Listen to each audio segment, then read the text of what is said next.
안녕하세요. 60대 초반이고 퇴직한 지 몇 년 된 가장입니다. 제 나이대의 대한민국 남자라면 대부분 저랑 같을 것 같습니다. 젊었을 때는 돈 버느라고 세월 가는지 모르고 앞만 보면 살다 보면 어느새 머리는 희끗해지고 주름만 깊어지는 아저씨가 되어버리지요.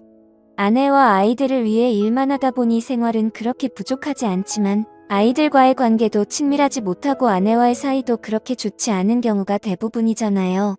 저와 아내의 사이가 그렇게 나쁜 것은 아니지만 그렇게 좋은 것도 아닙니다.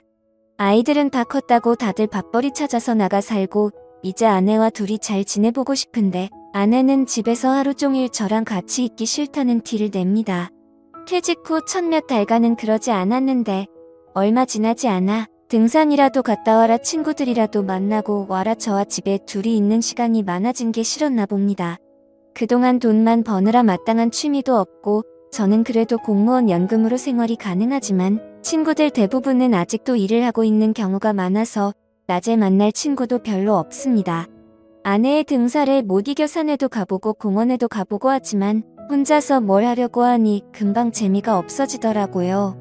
아내에게 같이 등산이라도 다니자고 했지만 아내는 집에서도 같이 있는데 나가서라도 따로 있고 싶다며 제가 등산을 가지 않고 집에 있는 날에는 아내는 어떻게 해서든 약속을 만들어서 집을 나갔습니다. 아내는 제가 퇴직하기 10여 년 전부터 전업주부를 하면서 시간이 남을 때는 취미 활동도 하고 모임도 가져서 주위에 아는 사람이 많아 나가서 할 게 많은가 보더군요. 아내가 밖에 나가 지인과 만날 때 집에 혼자 있으면 제 자신이 불쌍하고 처량해졌습니다. 그렇게 1년 정도 지났을 때였습니다. 하루는 아내가 모임에서 사람들이 온다며 저보고 나갔다 오라고 하더군요. 마땅히 갈 곳이 없어 그냥 방 안에서 혼자 있겠다고 했지만 여자들끼리 모임인데 제가 있으면 부담스럽다며 돈 10,000원 쥐어주며 저를 내쫓았습니다. 저는 정말 너무나 비참했고 집 근처 카페에 가서 커피 한잔 하면서 들고 나간 책을 보며 시간을 때울 수밖에 없었습니다. 아내가 저녁 7시 이후에 들어오라고 해서 밥도 못 먹고 있다가 너무나 배가 고파서 7시가 갓 넘어서 집에 들어갔습니다. 손님들이 다 간 줄 알았는데 아직 안 간 손님이 있었고 아내는 왜 연락도 없이 들어왔느냐며 저를 긁어보았습니다. 아직 안 간 손님은 긴 생머리에 단아하게 생긴 40대 정도의 여성이었고 옷가짐이나 하는 행동이 되게 여성스러워 보였습니다. 가벼운 인사를 하고 저는 배가 너무 고파서 주방에 가서 라면을 끓이기 시작했습니다. 아내는 손님 있는데 라면을 끓이냐면서 저를 나무랐고 저도 그때 서러움이 폭발해서 밥을 차려주지 못할 망정 이 시간까지 밥도 못 먹고 밖에 있다 들어온 남편에게 그게 할 얘기냐고 화를 냈습니다. 우리가 싸우는 소리를 듣자 그녀는 당황해하며 황급히 자리에서 일어났고 아내의 잔소리를 들으며 저는 라면을 먹을 수밖에 없었습니다. 그날 이후로 그냥 아내를 꼴도 보기 싫어서 알아서 밥을 차려 먹고 그냥 집 밖을 하염없이 돌아다녔습니다. 할 것도 없고 갈 곳도 없었지만 아내랑 계속 있으니 아내도 저도 너무나 스트레스를 받았기 때문에 어쩔 수 없었습니다. 그렇게 몇 주가 흘렀을 때였습니다. 그날도 혼자 걷다가 공원 벤치에 앉아서 멍하니 하늘만 쳐다보고 있었습니다. 그동안 가정을 위해서 열심히 살았는데 퇴직을 하고 나니 찬밥 신세가 된 제 모습이 처량했습니다. 하늘은 막디 맑고 눈부신데 제 삶은 우중충하고 끝을 향해 점점 시들어가는 느낌에 너무나도 슬펐습니다. 계속 그렇게 앉아있다가는 더 우울해질 것 같아서 벤치에서 일어나려 하는데 저 멀리서 단아한 여성이 걸어오는 것이 보였습니다. 마치 영화의 한 장면처럼 그녀가 걸어오는 몸짓 숨결 하나하나가 마치 슬로우 비디오처럼 느껴졌습니다. 왠지 낯설지 않은 그 모습에 넋이 나가 있는데 그녀도 이내 저를 알아본 듯 인사를 했습니다. 그녀는 몇 주 전 집에 남아있던 아내의 손님이었습니다. 서로 짧은 인사를 나누었고 몇 마디 나눈 후에 아쉽지만 그녀를 떠나보낼 수밖에 없었습니다. 그녀와 공원에서 마주친 후로 제 심장이 쿵쾅쿵쾅거리고 설레는 것을 느낄 수가 있었습니다. 마치 제가 젊은 시절로 돌아간 것 같았습니다. 그녀의 단아한 모습과 지나치며 맡았던 그녀의 향기가 잊혀지지 않았습니다. 그날 이후로 매번 그 공원의 그 벤치를 찾아갔습니다. 남는 게 시간이고 아내와 집에 있어봤자 트러블만 생기는 걸 알기에 혹시나 한 번이라도 그녀와 마주치길 기대하면서 그 공원으로 출퇴근을 했습니다.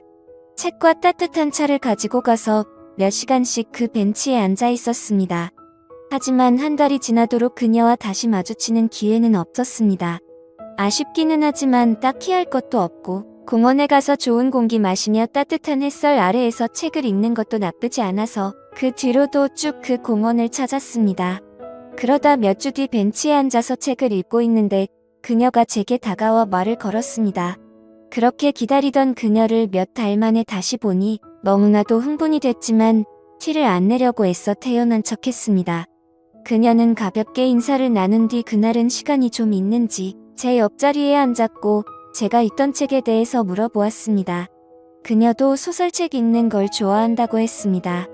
그동안 돈을 버느라 다른 취미 활동은 할 수 없었지만 출퇴근하는 지하철에서 소설책을 많이 보던 저였기에 책에 대해서 이야기할 것은 많았습니다. 저는 미국 고전 소설을 잘 보는 편인데 그녀는 일본 소설을 좋아하더군요. 서로의 관심책에 대해서 이야기를 하다 보니 시간 가는 줄도 모르고 몇 시간을 이야기했던 것 같았습니다. 어느새 하늘은 알록달록하게 노을이 지고 이제 가야 할 시간이라며 자리에서 일어섰습니다. 저는 아쉬움을 뒤로한 채 그녀를 보내줬습니다. 그 다음 날도 그 다다음 날도 벤치에 앉아서 책을 봤지만 그녀를 볼 수 없었습니다. 집 앞에 중고 서점이 있는데 방문을 했습니다. 그녀가 얘기했던 일본 여작가가 생각이 났고 다행히 그 작가의 소설이 있어서 하나 구입했습니다. 그 책을 읽으니 그녀의 생각이 더 많이 났고 그렇게 그 작가의 소설을 3번째 읽던 때였습니다. 그날은 왠지 아침부터 기분이 좋았는데 그날 다시 그녀를 만날 수가 있었습니다.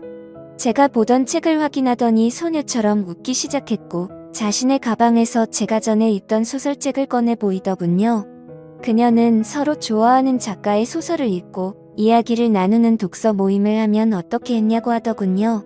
지난번 우리 집에 왔을 때 사실 아내와 다른 여자분들과 미술 모임이었는데 자기는 여러 사람을 만나는 게 익숙하지 않아서 모임을 나가지 않고 있는데 저랑은 왠지 편하게 모임을 할 수 있을 거라면서 그 뒤로 매주 일주일에 2번씩 만나서 독서 모임을 이어나갔습니다. 저는 남는 게 시간이라 하루 이틀이면 소설책 한 권을 다 볼 정도였고 그녀도 책 읽는 걸 좋아해서 이틀에서 3일에 한 권씩 읽기 시작했습니다. 그렇게 매주 그녀와 만나다 보니 우리는 급격하게 친해지기 시작했습니다.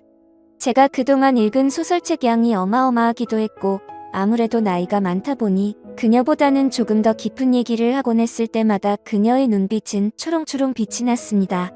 그러다 책을 10권 떼었을 때 그녀가 처음으로 뒤풀이를 하자고 해서 파전집으로 갔습니다.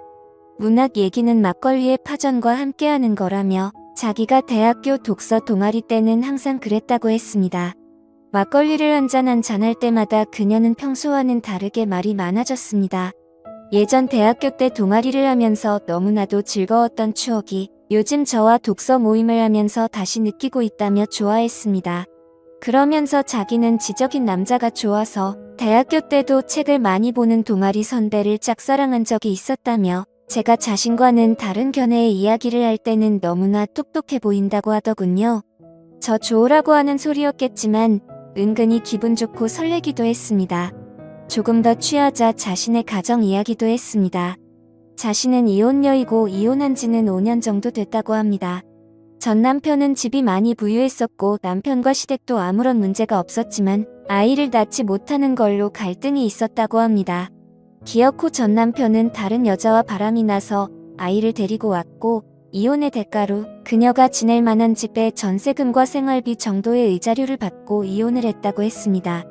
전 남편은 돈 버는 거에만 관심이 많아서 소설책을 읽는 거는 시간 낭비라며 자신을 무시하고는 했는데 요즘은 저랑 이렇게 소설을 읽으니 좋다더군요. 그래도 전 남편과 이혼에 대해서 얘기를 하면서 기분이 좋아지지 않았는지 그녀는 막걸리를 원샷하기 시작했고 그러더니 갑자기 테이블에 머리를 박고 자기 시작했습니다. 저는 10여 분간 그녀를 흔들어 깨웠지만 그녀는 이미 만취 상태였고 어쩔 수 없이 그녀의 지갑에서 신분증을 발견하고 그녀의 집으로 그녀를 데려다 주었습니다. 집 근처에 오니 다행히 정신이 조금은 드는지 비밀번호를 알려주었고 그녀의 집 문을 열고 들어가 침대에 그녀를 눕혔습니다. 40대의 젊은 이혼녀가 사는 집에 들어오니 흥분이 되는 느낌이 들었습니다. 여자 혼자 살아서 그런지 집도 깔끔하고 좋은 냄새가 났습니다. 저도 취기가 조금 돌고 있고 그녀도 취해서 얼굴이 붉어져 있어서 더 예뻐 보였기 때문에 고백하고 싶은 마음이 굴뚝 같았지만 그렇게 되면 요즘 삶의 활력소인 그녀와의 독서 모임이 끝날 것 같아서 두려웠습니다. 저는 그녀에게 이불을 덮어주고 집을 나올 수밖에 없었습니다. 다음 독서 모임에 나온 그녀는 그날은 정말 미안하다며 작은 선물도 사왔습니다. 그렇게 독서 모임이 이어나가고 책을 20권 본 날 이번엔 제가 뒤풀이를 하자고 했고 이번에는 조금만 마시기로 했습니다. 우리는 막걸리를 마시며 최근 읽었던 책에 대해 진지한 얘기도 하고 이런저런 얘기도 했고 적당히 취했을 때 그녀의 집 앞까지 같이 걸어갔습니다. 그녀를 들여보내고 돌아서려는데 그녀가 저를 잡았고 집에 좋은 와인을 한 잔 더 하자는 그녀의 말에 저는 설레기 시작했습니다.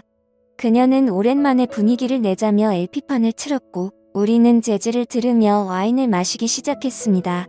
저를 집으로 초대해 분위기를 잡으며 술까지 마시자는 그녀를 보면 왠지 저를 꼬시는 듯한 느낌이 들었습니다.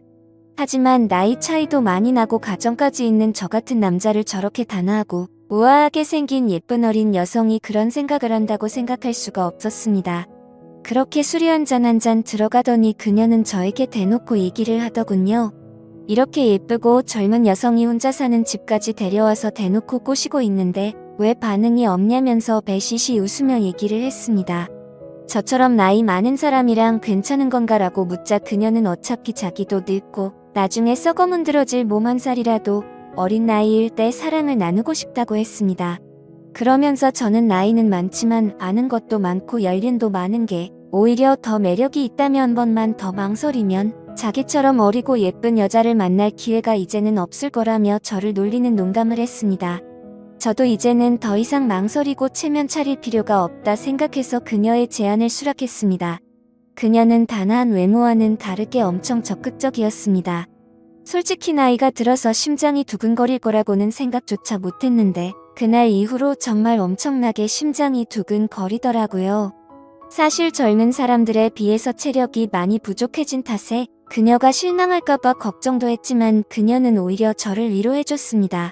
그런 그녀를 바라보고 있으면 너무나도 사랑스럽습니다. 젊은 그녀와 연애를 하다 보니 매일매일이 즐겁고 활기찹니다. 퇴직 후 사회에서 소외되었다는 우울함과 퇴직 후 아내의 잔소리와 무시로 인해서 위축됐던 제 삶과 몸이 그녀와 사랑을 나누면서 제 삶도 행복도 너무나 커지고 있습니다. 제 또래에 위축된 많은 대한민국의 퇴직남들이 저처럼 좋은 기회에 다시 사랑을 하며 행복한 생활을 할 수 있는 제2의 인생이 꼭 있기를 바라겠습니다. 지금까지 제 사연을 들어주셔서 감사드립니다. 구독과 좋아요 부탁드려요. 감사합니다.